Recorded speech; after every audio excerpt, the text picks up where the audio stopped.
ज़हर ज़िंदगी ड्रामे जी 148 क़िस्त में छा थियण वारो आहे अॼु मां अव्हांखे हिन वीडियो में अपडेट कंदुसि।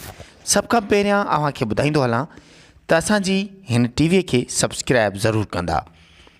जीअं त ज़हर ज़िंदगी ड्रामे जी 146 एपिसोड में अव्हां ॾिठो रईस गफ़ार ख़ान वापसि मोटी थो अचे ऐं ओठो पंहिंजे जुर्म जो एतिराफ़ करे थो त मां वाक़ई रईस कमाल ख़ान सां ॾाढाई कई आहे, पर हुनजी बि का वजह हुई।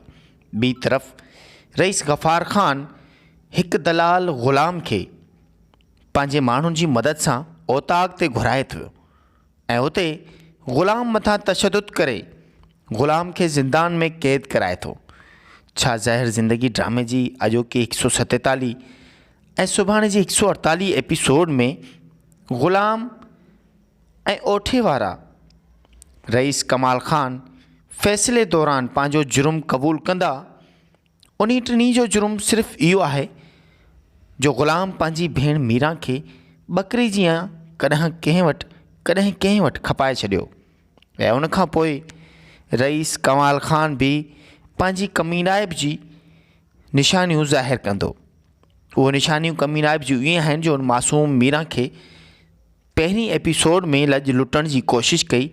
उनखां पोइ कलसूम जहिड़ी मासूम छोकिरे जी ज़िंदगी बर्बाद कई ऐं हालार खे ज़हर पीआरण में भी कमाल ख़ान जा हथ रंगियल हुआ।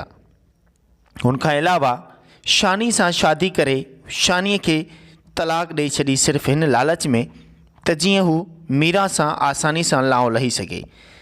पर मीरा जी ज़िंदगी ऐं रबन राणे जे घर में घिरी पठाणी जी लॼ लुटण जी भी कमाल ख़ान बेग़रताई करे चुको आहे।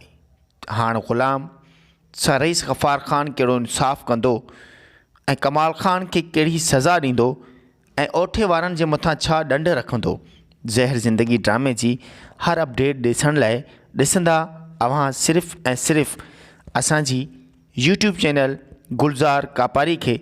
जंहिं भाउ गुलज़ार कापारी खे सब्सक्राइब नाहे कयो त गुलज़ार कापारी खे ज़रूरु सब्सक्राइब कंदा, लाइक कंदा ऐं बेल आइकॉन खे ज़रूरु दबाईंदा जीअं असांजी वीडियो जो नओं नोटिफिकेशन अव्हां ताईं सभ खां पहिरियां पहुची सघे। Thanks for watching Gulzar कापारी।